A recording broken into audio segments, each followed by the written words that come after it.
Bonjour, nous allons vous présenter la première émission d'une série d'émissions que nous allons commencer à faire à partir d'aujourd'hui. Ces émissions pourraient être hebdomadaires ou journaliers, tout dépendra de nos charges et de nos emplois et du temps.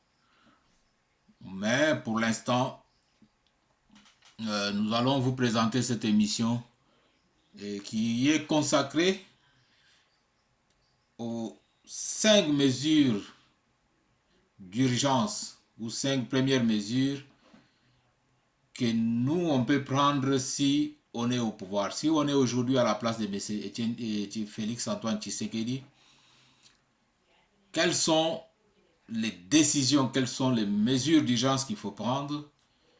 Et si une fois prises, ces mesures pourraient sortir notre pays, démarrer la sortie de notre pays du trou noir dans lequel il est aujourd'hui.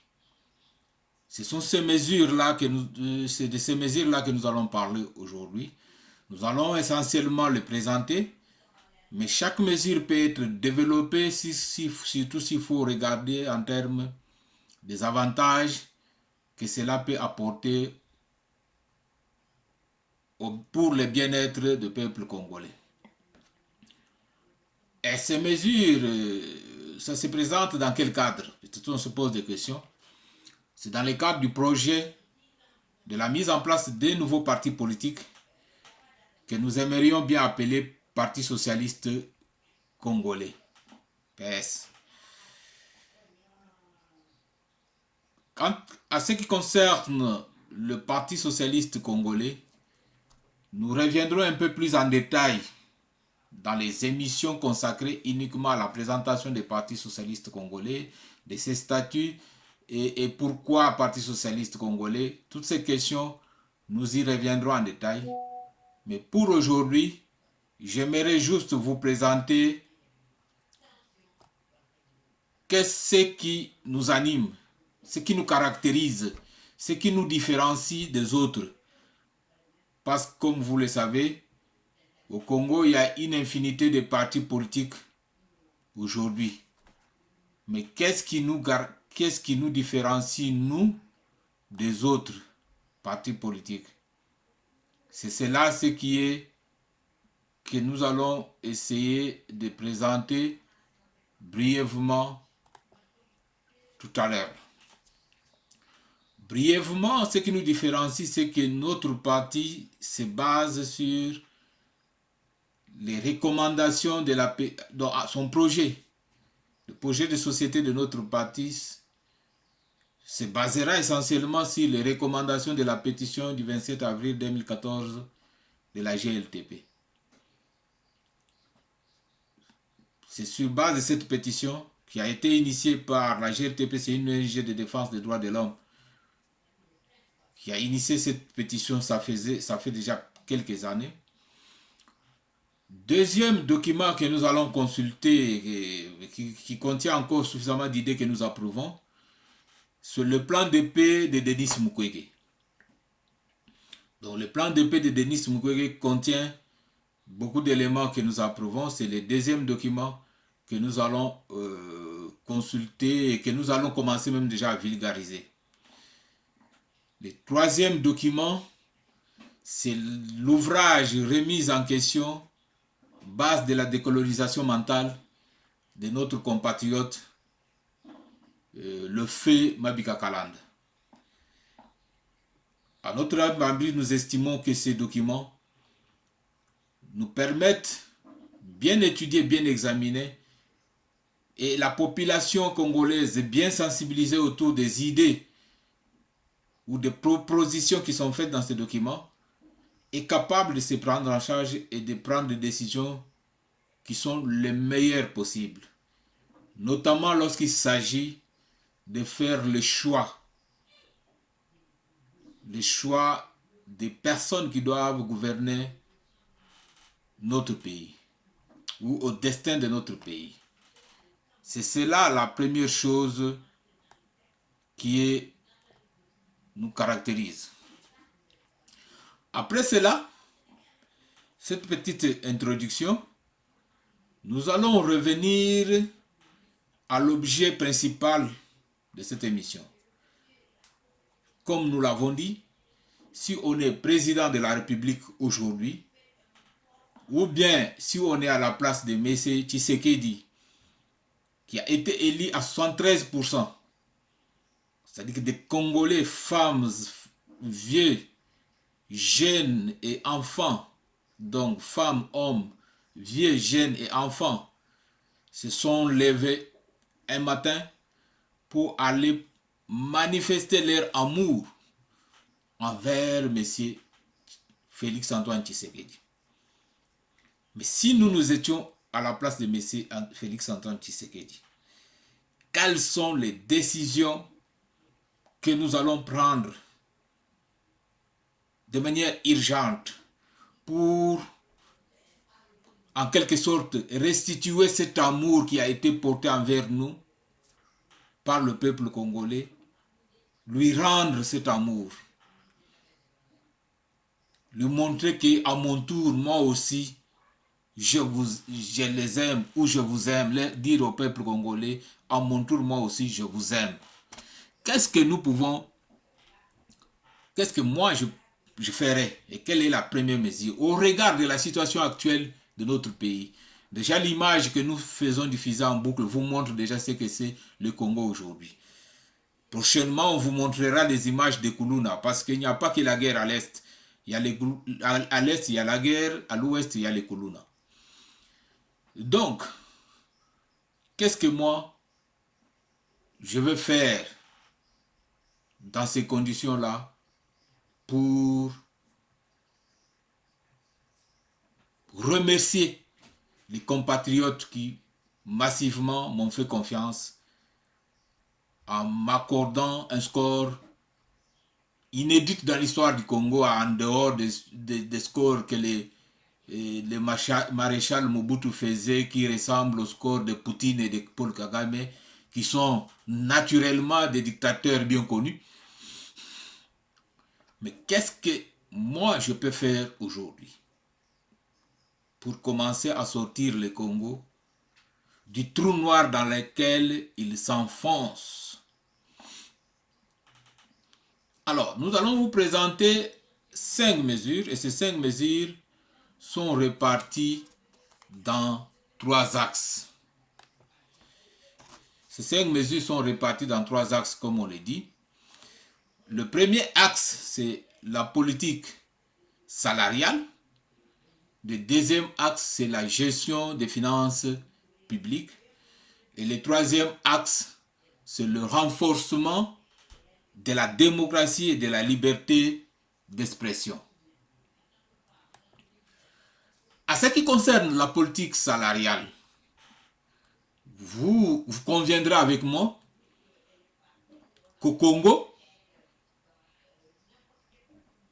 les Congolais qui travaillent, que ce soit d'abord pour l'État, ne sont pas correctement rémunérés.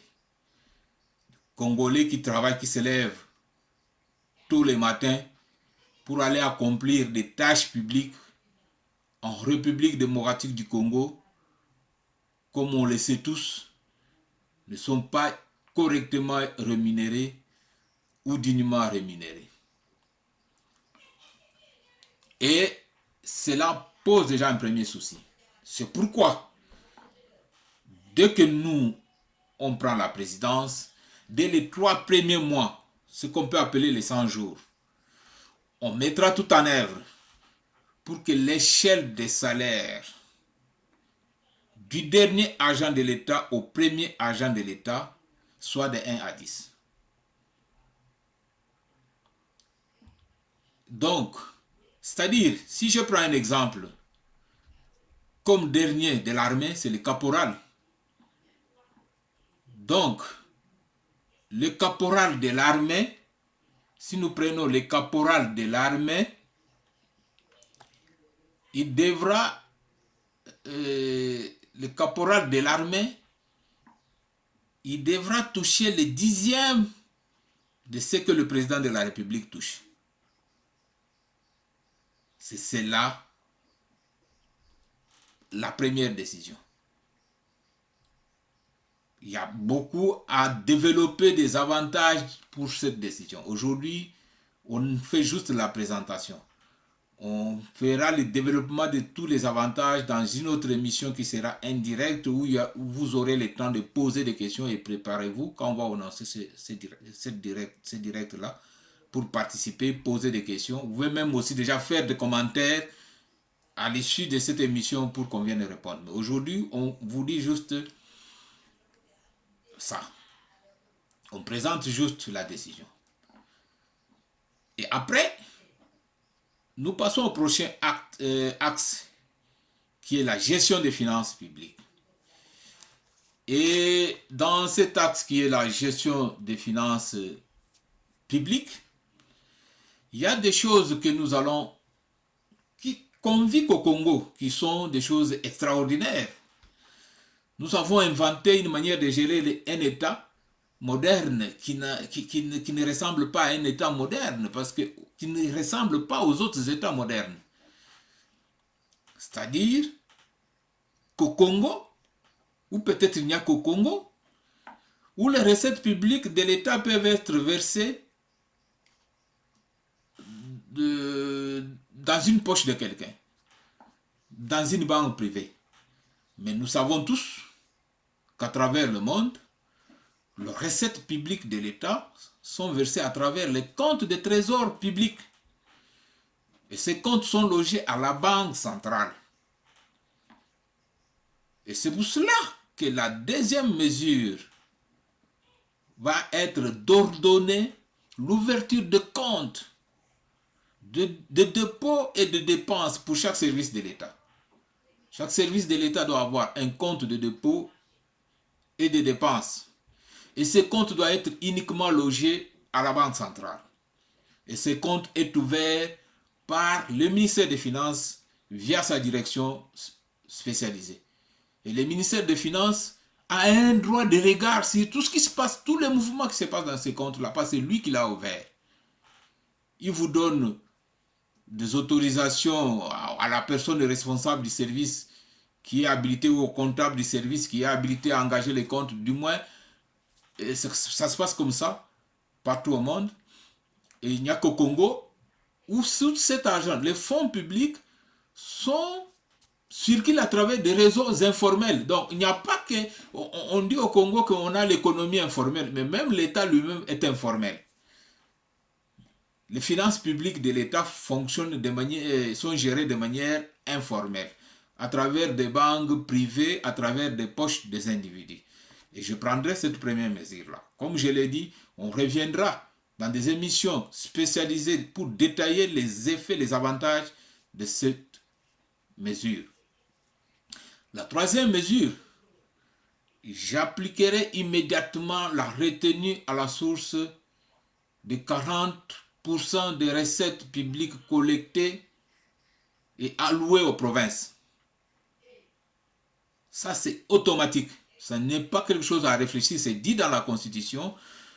Et la loi, nous vous présenterons ici, la loi sur la caisse de péréquation, qui résout le problème des provinces qui n'ont pas assez de ressources pour l'instant, parce que chaque province congolaise est capable de générer suffisamment de ressources quand on regarde d'abord le potentiel humain et tout ce qu'il y a comme d'autres potentiels de ressources naturelles.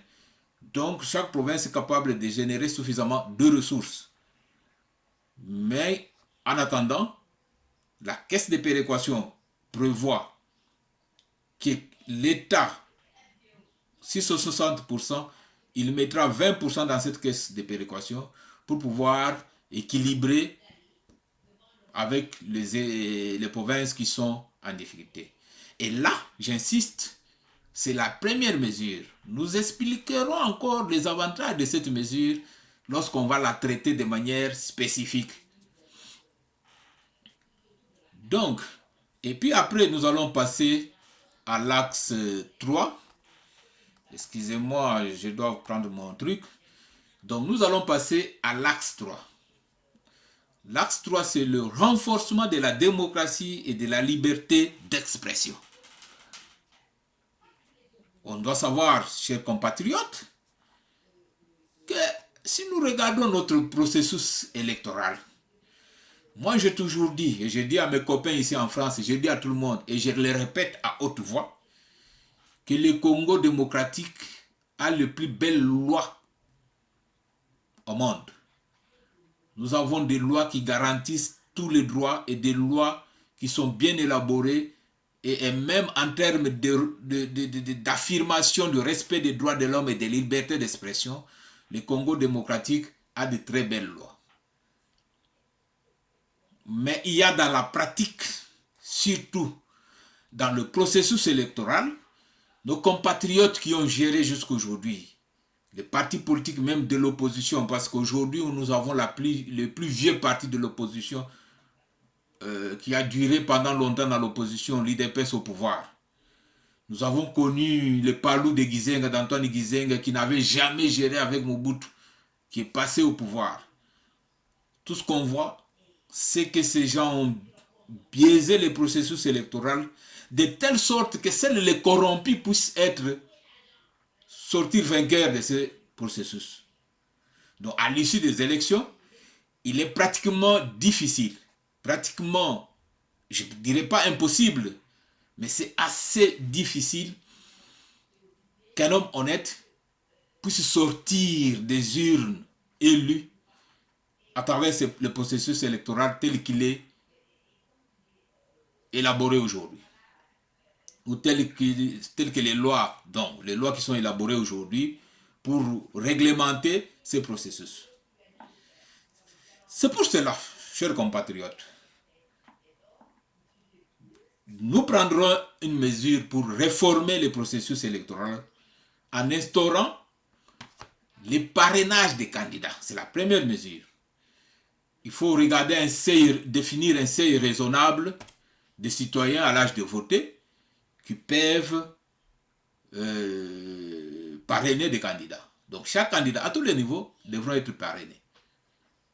Dans les partis socialistes que nous initions, nous avons prévu que même les candidats à la magistrature suprême devra être parrainé, être élu à l'interne. Ce qui fait que nous, on obtiendra le parrainage facilement parce qu'en interne, tous les candidats à tous les niveaux doivent être élus par des militants. Et c'est cela le mode que nous avons prévu dans les statuts qui sont déjà élaborés. Et donc, il faut parrainer. Ça, c'est la première... sur ce point, c'est la première mesure. Deuxième mesure, c'est les remboursements. Avant les remboursements, il faut d'abord auditer les dépenses de campagne.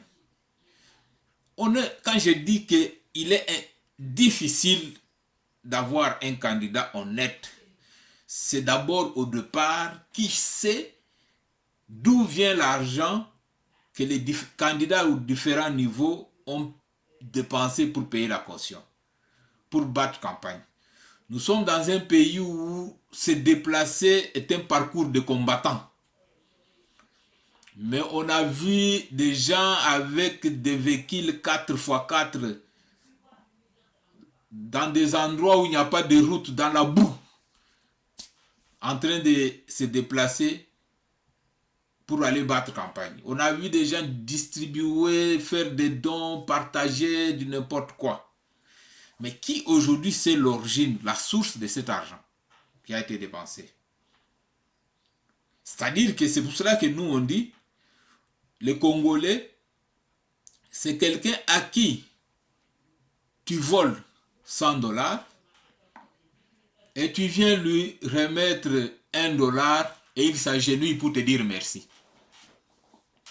Donc des gens qui ont volé de l'argent, des gens qui ont fait je ne sais pas quoi pour avoir cet argent-là, ils viennent, ils vous les distribuent. Par conséquent, il est tout à fait logique que ces personnes estiment que lorsqu'ils sont élus, ou elles sont élues, elles ont le droit de récupérer leur argent. Toi, tu avais déjà mangé à ton tour. Tu avais déjà reçu les sacs de riz, les bols de sucre, les polos, avec effigie que tu as porté, parce qu'on est aujourd'hui incapable même de s'acheter des habits. Pourtant, nous sommes un pays capable de produire du coton. Et on produisait du coton. On a détruit toutes ces entreprises-là que nous, au sein du Parti socialiste, parce que nous nous battons pour les travailleurs, nous allons réfléchir comment relancer toutes ces entreprises-là. Mais ça, on y reviendra. Pour l'instant, on est sur l'audit des dépenses de campagne. Et cet audit est fait uniquement à l'initiative de la Direction générale des impôts. Ça dit que ce n'est pas, il ne faut pas qu'il y ait quelqu'un qui demande une autorisation. Non, non. Dès qu'on mettra dans la loi de manière à ce que, dès que la Direction générale des impôts vous demande de lui fournir des preuves de source de vos dépenses, vous vous exécutez immédiatement. Au cas contraire, vous connaissez ce que les fiscs font à travers le monde. Et les fiscs congolais devraient être capables de faire ça. Ce n'est pas la comédie de ce qu'on appelle l'IGF, l'inspection générale des finances. Non, à travers le monde, la structure première qui traque toute l'inspection générale des finances, c'est peut-être une structure conseil de l'État pour voir comment on gère les finances de l'État. Mais la Direction générale des impôts, c'est une structure qui traque tout le monde pour voir comment vous avez géré vos finances.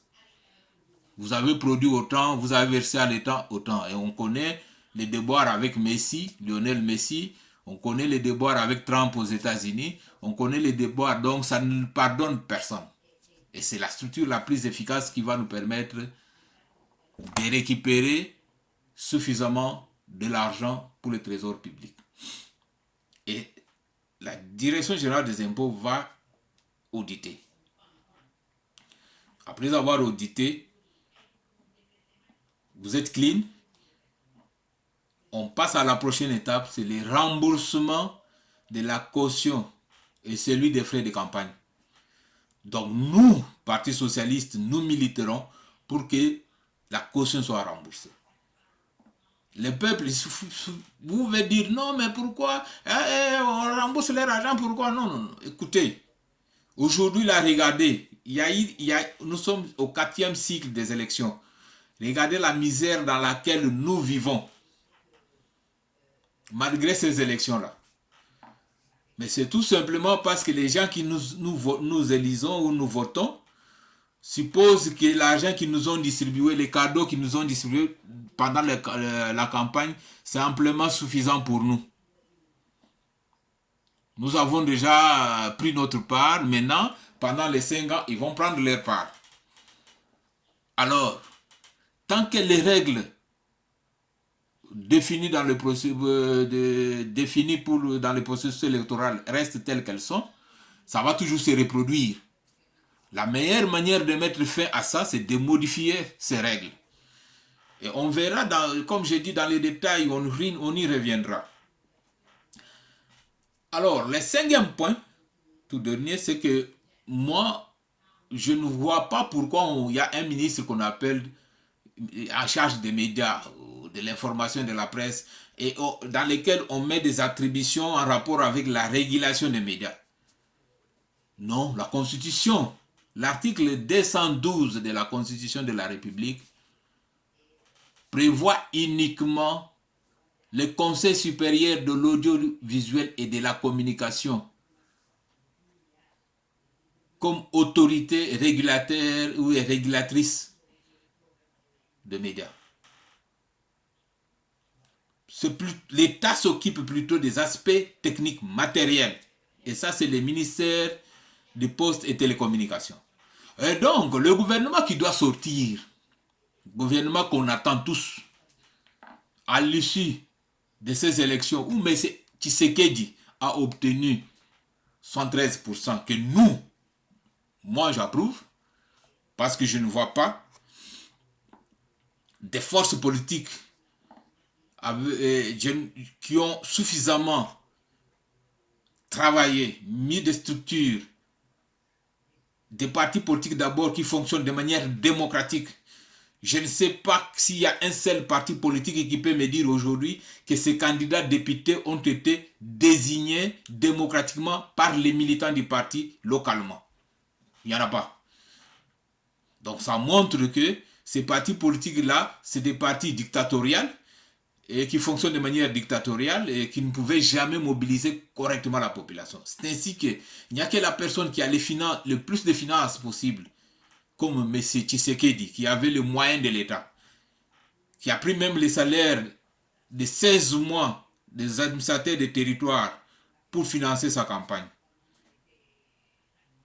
Il n'y a que lui qui pouvait financer sa campagne.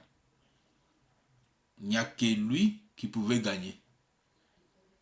Et donc, voilà pourquoi nous, on va recommander ces réformes. Nous recommandons ces réformes. Voilà pourquoi nous recommandons ces réformes. Et nous disons ces mesures pour nous, c'est uniquement dès les 3 premiers mois. C'est-à-dire qu'on devrait évaluer. Nous, si nous sommes à la place de Tshisekedi, dans les 100 jours, on devrait commencer à faire l'évaluation de ces mesures. Dans les 100 jours, on va commencer à évaluer ces mesures dans les 100 jours.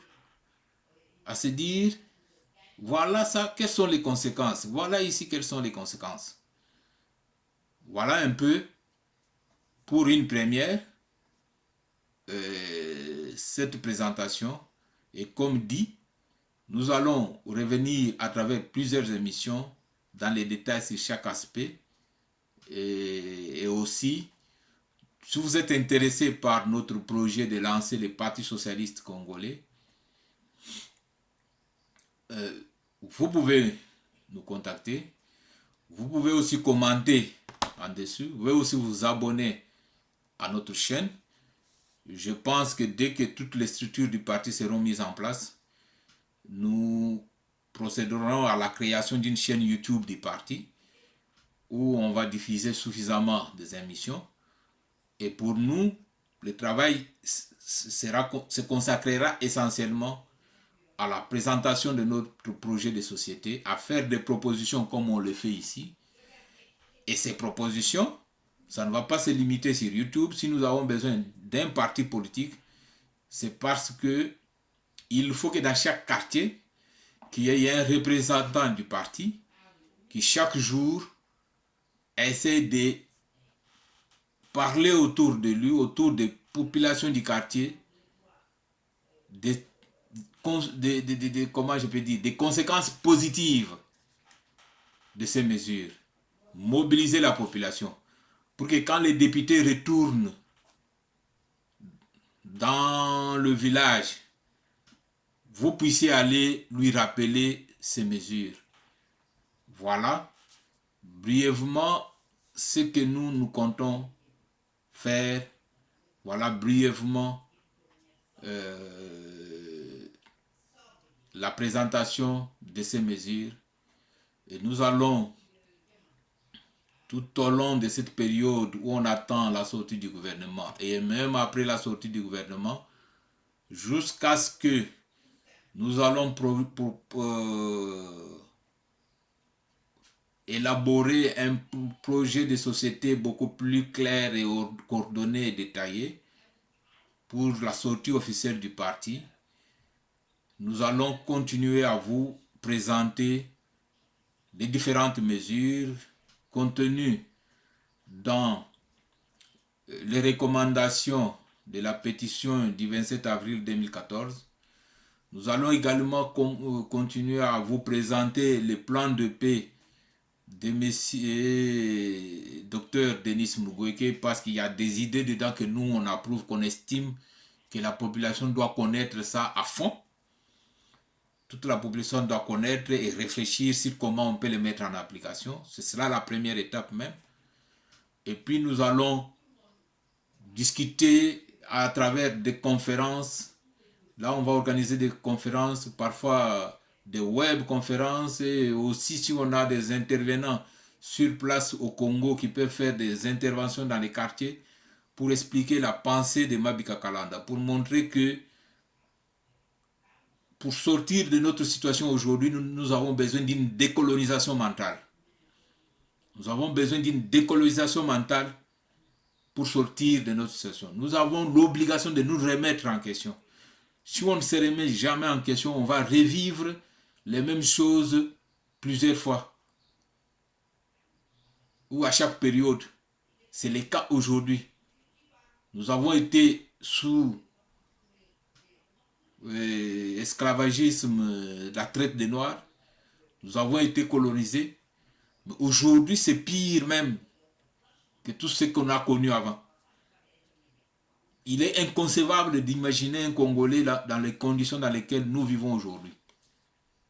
Dans un pays dit indépendant et démocratique. Dans un pays qui connaît une alternance démocratique. C'est-à-dire qu'il y a un débat démocratique. Mais la vérité, c'est que ce débat démocratique ne se fait pas comme celle que nous lançons aujourd'hui. Il n'y a pas un débat d'idées. Les opposants ne proposent pas de solutions concrètes comme nous les proposons aujourd'hui. C'est toujours moi. Les partis politiques ont des statuts que j'appelle le statut cavalier. C'est collège des fondateurs, autorité morale. Et vous autres, vous êtes comme des ouvriers. Comme des pions. C'est pour cela que nous, on a décidé aujourd'hui de faire ces propositions, de lancer une nouvelle dynamique et nous allons les faire. Vous allez voir des vidéos.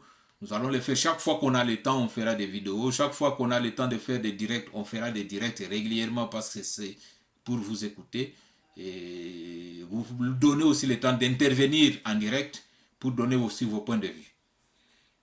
En tout cas, ceci étant dit, je vous remercie de m'avoir suivi ou de me suivre à votre heure ou à l'heure de votre convenance aussi.